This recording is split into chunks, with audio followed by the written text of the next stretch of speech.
শবে বরাতের আমল কি? শবে বরাত অর্থাৎ যেটাকে হাদিসের ভাষায় বলা হয়েছে মধ্য শাবানের রাত, শাবানের মধ্য রজনী, 14ই শাবান দিবাগত রাত। এটাকে আমাদের সমাজে বা পাক ভারত মহাদেশে এই অঞ্চলে, ইরানে, এই সাইডে শবে বরাত বলে। হাদিসে কোনো শবে বরাত রাত নাই, হাদিসে আছে লাইলাতুন নিসফি মিন শাবান। তো যাই হোক, বরাত মানে যদি মুক্তি হয় তাহলে সে অর্থে ঠিক আছে।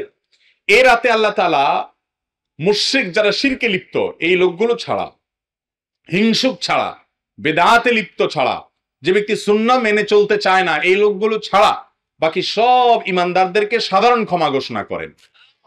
আল্লাহর সাধারণ ক্ষমা ঘোষণা পাওয়ার জন্য যদি বলেন যে মধ্য শাবান রাত বা যেটাকে শবে বরাত বলি আমরা, এই হাদিসে যেটাকে মধ্য শাবান রাত বলা হয়েছে সে রাতের আমল যদি বলেন তাহলে আমি বলবো শিরক থেকে মুক্ত হন, হিংসা থেকে, বিদ্বেষ থেকে, শত্রুতা থেকে মুক্ত হন, কারোর পিছে লাগালাগি করেন না, অন্তরে কারোর প্রতি ক্ষোভ হিংসা থাকলে, শত্রু থাকলে মুছে ফেলান, পরিষ্কার হয়ে যান এবং বিদআত থেকে মুক্ত হয়ে যান, সুন্নতকে আঁকড়ে ধরেন।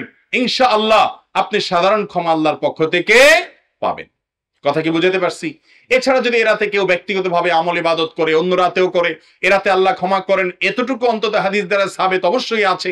সেই বিষয়টা লক্ষ্য করে, এ রাতের ফজিলত একেবারে উড়িয়ে দেওয়ার মতো নয়, সে বিষয়টিকে লক্ষ্য করে যদি কেউ ব্যক্তিগতভাবে আমল ইবাদত করে, বেদাতি কোনো রূপ পরিগ্রহ না করে, তাহলে সেটা তার জন্য জায়েজ আছে। কিন্তু আমাদের দেশে যেটা হয়, শবে বরাত মানে হলো মসজিদে দলবদ্ধভাবে জিকির করতে হবে, দোয়া করতে হবে, দলবদ্ধভাবে অনেক কিছু করতে হবে।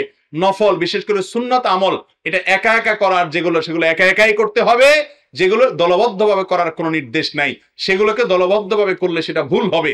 মসজিদে ঢোকার সময় দোয়া পড়তে হয়, আল্লাহুম্মা ইফতাহ লি আবওয়াবা রাহমাতিক। এই দোয়াটা পড়ার জন্য যদি মসজিদের দুয়ারে ইমাম সাহেব, মুয়াজ্জিন সাহেব সহ সব মুসল্লি সাহেবরা দাঁড়িয়ে হাত তুলে আল্লাহর কাছে সবাই মিলে দোয়া করে আল্লাহুম্মা ইফতাহ লি আবওয়াবা রাহমাতিক সমস্বরে, এরপরে মসজিদে ঢুকে, এটা কি সুন্নত হবে না সুন্নতের খেলাফ হবে? ঠিক একই ভাবে এই রাতে নবী করিম সাল্লাল্লাহু আলাইহি সাল্লাম, সাহাবায়ে কেরাম, সালাফ থেকে মসজিদে এসে দলবদ্ধভাবে কোন দোয়া, ইবাদত, বন্দেগী ভাবে আমরা যেভাবে করি এরকম করার কোনো বর্ণনা পাওয়া। অতএব এটাকে আমরা যদি সিস্টেম বানিয়ে নেই তাহলে সেটা কোনো শরিয়া স্বীকৃত কোনো পদ্ধতি হতে পারে না। বিধায় এই রাতকে কেন্দ্র করে অনেক কাজ, বেশিরভাগ কাজগুলো আমাদের সমাজ যত কাজ প্রচলিত আছে শবে বরাতকে কেন্দ্র করে বেশিরভাগই কোনো এগুলোর কোনো অস্তিত্ব হাদিসে খুঁজে পাওয়া যায় না। যেমন হালুয়া খান, শবে বরাত মানে হালুয়া, এটা তো একটা কমন আইটেম। ভাই হালুয়া কারোর খাইতে চাইলে খান, ভিন্ন কথা, কিন্তু এই রাতে খাইতে হবে, এই হাদিস বানায়া, জাল হাদিস বানায়া খাওয়া জায়েজ নাই। আপনি এমনি অন্য সময় খান, এ রাত্রেও খান, কিন্তু আপনি অন্য কোনো সময় খান না। এটা মেয়েটার খাওয়ার ফজিলত বানাইছেন কি, যে নবীজির দাঁত ভাঙছে সেজন্য হালুয়া খাইছে, তাই আমরা ভালো দাঁত নিয়ে হালুয়া খাইতেছি। আপনার বাবার পাও ভাঙছে, ভদ্রলোক একটা লাঠি দিয়ে ভর করে খোঁড়ায় খোঁড়ায় হাঁটে, আপনার ভালো পাও নিয়ে আপনি যদি একটা লাঠি নিয়ে খোঁড়ায় খোঁড়ায় হাঁটেন, এটা কি তাকে ভেঙানো হবে না? এই ভেঙানোর কারণে এটা কি বাপের সম্মান দেয়া হবে নাকি তার সাথে তামাশা করা হবে? আর দ্বিতীয় কথা হলো, নবী করিম সাল্লাল্লাহু আলাইহি সাল্লামের উহুদের যুদ্ধ এই শাবান মাসে বা তার আগের মাসে হয়ই নাই যে তিনি হালুয়া খাইছেন।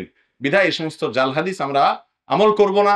এই উপলক্ষে আপনার আতশবাজি করা সহ অনেক ভুলভাল কাজ আছে, সেগুলো আমরা করব না।